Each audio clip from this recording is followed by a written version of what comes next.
सफलता की कहानी, युवा की जुबानी।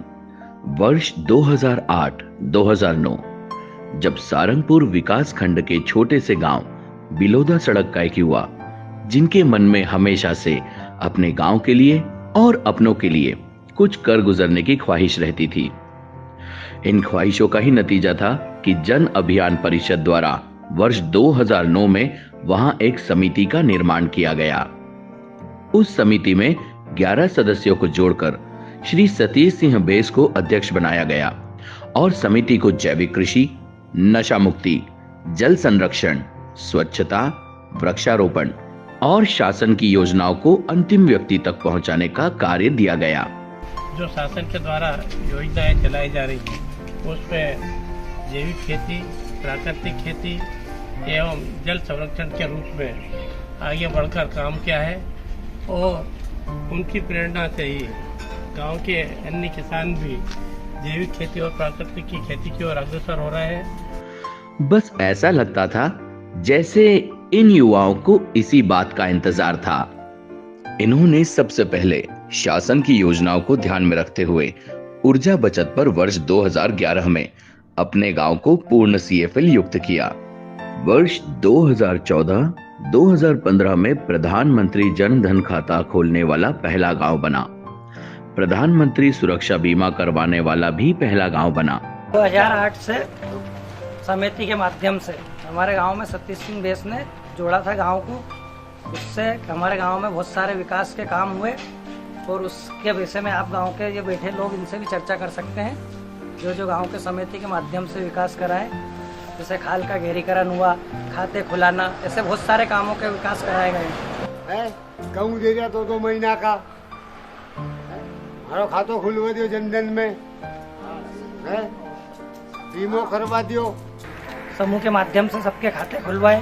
प्रधानमंत्री बीमा योजना में इनने लाभ दिलाने का कार्य करा, बीमे करवाए लोगों के। सहायता समूह बना के हमने बहुत काम किया उसका वोट भी किया हमने और हमने उनको चुन के और उनको सरपंच भी बनाया। हमने सतीश भैया ने हमारे टंकी वगैरह भी दिवाया और उनने हमारे सब काम भी किया, जनधन का खाता भी खुलवाया, सब काम किया। और इसी के साथ इन्होंने कृषि के क्षेत्र में जैविक कृषि को अपनाकर स्वयं के फार्म हाउस पर वर्मी कंपोस्ट जैसे खाद बनाकर स्वयं की 10 एकड़ जमीन को जैविक कृषि में बदल डाला। बहुत कमा लिया खेती में से अपन, और ये तो जिंदगी भर चलेगी। 2-2 बीघे में शुरुआत करो, आज अगर अपन बनाएंगे तो कंपनी की सील लगा के बेचेंगे अपन। 2008-9 में मैं समिति से जुड़ा था।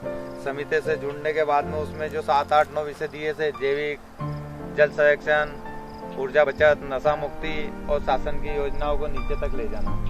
उसी क्रम में मैंने जैविक खेती को अपना आधार बनाया, क्योंकि मूलतः हम खेती से आधारित किसान हैं। और उसी खेती को करते करते मैंने जैविक खेती को अपनाया और 2016 से मैं निरंतर जैविक प्राकृतिक खेती कर रहा हूँ। आप देख सकते हैं कि यहाँ पर 5 हेक्टेयर में मैं जैविक और प्राकृतिक खेती कर रहा हूँ। गो आधारित, गोबर खाद आधारित और जीवामृत आधारित, जीव आधारित ऐसी प्राकृतिक खेती कर रहा हूँ, जिसमें मैंने मटर भी लगाई है, धनिया भी है और गेहूं भी है और उधर लहसुन और प्याज भी है। और प्राकृतिक खेती में सबसे महत्वपूर्ण है जो है वो रहता है जीवामृत। वो जीवामृत भी आपके सामने किस तरह से, यह एक पंप है, पंप के माध्यम से इसमें नली लगाकर पंप वहाँ रखा है, उसके माध्यम से फुहारे के माध्यम से जीवामृत देते हैं, जो कि इसकी बनाने की विधि और बनाने के बाद में किस तरह से खेत में डालें। और आप पूरा देख सकते हैं प्लाट पूरा ऑर्गेनिक है, पूरा प्राकृतिक जैविक है। इस तरह से मैं जैविक खेती कर रहा हूँ। वहाँ आप देख सकते हैं वो पेड़ के वहाँ पर पास में वहाँ खाद बनाने की प्रक्रिया है। जो भी अपनी फसलों से कूड़ा कचरा निकलता है, अपशिष्ट निकलता है, उसका 3 से 4 महीने लगते हैं खाद बनाने में। वहाँ ढींग लगा हुआ है, वहाँ खाद बनाने की प्रक्रिया है। जैसे इस तरह से मैं अपने खेत पर प्राकृतिक जैविक खेती कर रहा हूँ। किसानों से भी निवेदन है कि आप भी ऐसी खेती की तरफ बढ़ें, ताकि हमारी जमीन का भी स्वास्थ्य ठीक हो, मिट्टी का भी स्वास्थ्य ठीक हो और हमारा भी स्वास्थ्य ठीक हो, पर्यावरण का भी स्वास्थ्य ठीक हो।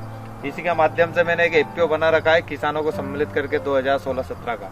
तो इन्हीं गेहूं को मैं पैकेजिंग करके और खाने के लिए बाहर भेजते हैं, जिसमें दुगना तिगना रेट मिलता है। तो इसमें नुकसान का कोई काम बचा ही नहीं है। प्राकृतिक खेती करें आप और इससे उत्पन्न होने वाले अनाज को खाएं, खिलाएं, ताकि हम भी स्वस्थ रहे, आने वाला भविष्य भी स्वस्थ रहे। मुझे आज विकासखंड स्तरीय पुरस्कार मिला है, जिला स्तरीय पुरस्कार मिला है और इस जैविक खेती की वजह से मुझे दिल्ली के किसान चैनल पर संवाद कार्यक्रम में जैविक किसान के रूप में बुलाया गया। ऐसे कई उपलब्धियां मुझे जैविक कृषि के माध्यम से मिली है और उसी के साथ मेरी पहचान भी एक जैविक किसान के रूप में बनी हुई है और आसपास के क्षेत्र के किसान भी मुझे देखकर प्रेरित होकर अपने अपने खेतों में थोड़े थोड़े टुकड़े में जैविक खेती कर रहे हैं। और साथ ही जन अभियान परिषद के माध्यम से कृषि विभाग के अधिकारी कृषि विज्ञान केंद्र के वैज्ञानिकों के संपर्क में आकर कृषि में नवाचार करते हुए अनेक कृषि यंत्र स्थापित किए और कृषि को एक नई दिशा में ले जाते हुए कृषि को लाभ का धंधा बनाया। कृषि के क्षेत्र में विकास खंड स्तरीय, जिला स्तरीय अनेक सर्वोत्तम कृषक के रूप में पुरस्कार मिले। तो आज मैं उन सभी को जिन्होंने मुझे 2008 से 2023 तक का जो सफर तय करा है उसमें सहयोग रहा है, चाहे जन अभियान परिषद के उपाध्यक्ष प्रदीप जी पांडे हो, संभाग समन्वयक अमिताभ श्रीवास्तव जी हो, जिला समन्वयक प्रवीण सिंह पंवार जी हो, पारुल उपाध्याय जी हो, ब्लॉक समन्वयक स्वदेश आचार्य जी हो, बद्री जी बामनिया जी हो। ऐसे ही कृषि के क्षेत्र में उस समय एडीए रहे हमारे डीडीए साहब हरीश मालवी जी, यहाँ आत्मा से धर्मेंद्र वर्मा जी, संतोष कुमार उपाध्याय जी और सभी के सहयोग से, जो कि सभी ने केवीके के माध्यम से भी मुझे सहयोग मिला है। उन सभी के सहयोग से आज कृषि के क्षेत्र में मैं आत्मनिर्भर कह सकता हूँ कि मैं आत्मनिर्भर हूँ। मैं अपने 20 बीघा जमीन में बाहर से कुछ नहीं ला रहा हूँ, सब यहीं पे बना रहा है और यहीं से बन रहा है और यहीं से पूरा मटेरियल बिक भी रहा है। वर्ष 2017 में राज्य स्तरीय कृषक सलाहकार समिति के सदस्य मनोनीत हुए। वर्ष 2015-16 में जन अभियान परिषद के जिला समन्वयक श्री प्रवीण पंवार जी व कृषि विभाग की प्रेरणा से किसान उत्पादक संगठन FPO का निर्माण किया गया, जिसमें आज 700 किसानों से अधिक जुड़कर किसान उत्पादक समूह से अपना लाभ ले रहे हैं। ऐसे कई आयामों में इनकी अहम भूमिका रही है।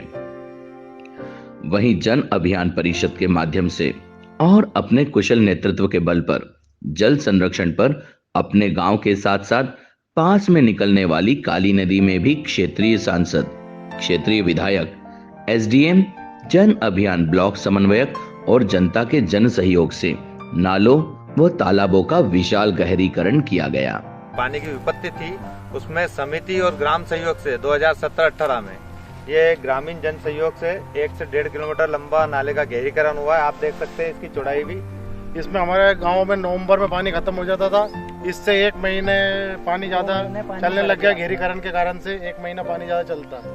और ये आप आसपास देख रहे हैं, पहले यहाँ गेहूं चने बोते थे आप, लेकिन क्योंकि किसान पानी अभी अभी खत्म हुआ है तो किसान अपना आराम से फसल गेहूं की भी ले रहे हैं। तो जल संरक्षण का महत्व यहाँ बहुत अच्छा है। आने वाले दिनों में जिला का पहला गांव हम बनाएंगे जिसमें जल संरक्षण पे बहुत बेहतरीन काम हुआ है। अभी पंचायत के माध्यम से हम यहाँ भी डैम बनाने वाले हैं। स्टाफ डैम एक यहाँ रहेगा, एक वहाँ रहेगा, 3 स्टाफ डैम पंचायत में लिखवाएं, जिससे कि आपको ये फरवरी तक पानी यहाँ पूरा भरा रहे। इसकी व्यवस्था भी हम कर रहे हैं। उसी कड़ी में आसपास के क्षेत्र में एक युवा के रूप में इनकी पहचान बनती गई और लोग इनके साथ जुड़ते गए। हमारे गांव के सरपंच साहब ने लोन दिलाया है बकरी हुआ, तो आज मैं रोजगार लग गया हूँ। चाहे एक युवा किसान के रूप में, चाहे कि युवा सामाजिक कार्यकर्ता के रूप में, या चाहे कि युवा राजनीतिज्ञ के रूप में इनकी पहचान बढ़ती गई। आज जिनके हर क्षेत्र में काम की बदौलत ग्राम पंचायत कांकरिया मीणा के सरपंच के रूप में रिकॉर्ड मतों से विजय हुए।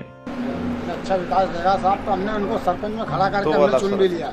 समिति के माध्यम से इनने लोगों को लाभ दिलाया और वो देखते हुए सबने लाभ का फायदा उठाया और इनका व्यवहार कुशलता देख के इनको सारे 4 पंचायत गांव के मिलके सरपंच इस बार चुना गया और भारी मतों से सरपंच बनाया।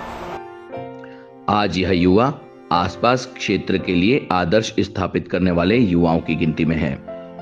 किस तरह शून्य से शिखर तक का सफर एक सही मार्गदर्शन मिलने से प्राप्त होता है, यह कोई इनसे सीखे। आज राजनीति के क्षेत्र में भी हैं, युवाओं के लिए प्रेरणा बने हुए हैं। आज भारतीय जनता पार्टी के मंडल अध्यक्ष के रूप में पार्टी की सेवा कर रहे हैं। इन सभी को पुनः बहुत बहुत धन्यवाद देना चाहता हूँ कि आपके मार्गदर्शन में आपने दिखाया हुआ जो रास्ता था उस पर चलकर मैं निरंतर ही प्रयास रहूं और आज ये गर्व से कह सकता हूं कि मैं एक जैविक किसान हूं और आप सबका आशीर्वाद मेरे साथ है और हमेशा रहे। मैं आपको बस यही शुभकामना